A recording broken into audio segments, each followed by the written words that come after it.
মির্জা গালিব এক অনন্ত শব্দের জাদুকর। যখন তিনি বলেন, যখনই দেখেছি তাকে আমি অন্য কারোর সাথে, তখনই বুঝেছি খোদা শিরক কেন ক্ষমা করেন না। আমি স্তব্ধ হয়ে যাই, যেন হৃদয়ের প্রতিটি স্পন্দন একসাথে স্থির হয়ে গেছে। তখনই তার প্রেমে পড়ি।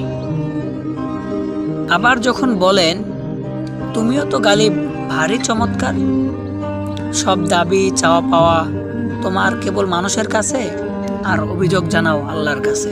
আমি আবারও তার প্রেমে পড়ি, যেন তার প্রতিটি শব্দ, প্রতিটি পঙ্গুক্তি আমাকে নতুন করে বন্দি করে রাখে। তাকে জানার পর থেকে যেন আমি এক চক্রের মধ্যে আটকে গেছি।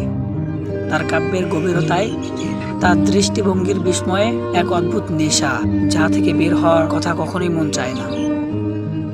গালিব, যার হৃদয় হয়তো ভাঙ্গা ছিল, তবুও শব্দেরা তাকে পূর্ণ করেছে।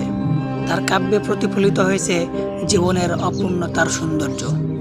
বৈরাগ্য, প্রতারণা আর দূরত্বের মিশ্রণে তিনি সৃষ্টি করেছেন এমন এক জগৎ, যা একই সঙ্গে বিষাদময় আর মোহনীয়।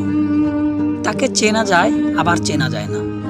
তিনি অলঙ্ঘ্য এক প্রাচীর, যার অন্তর্দৃষ্টি অতলান্তিকের গভীরে লুকানো।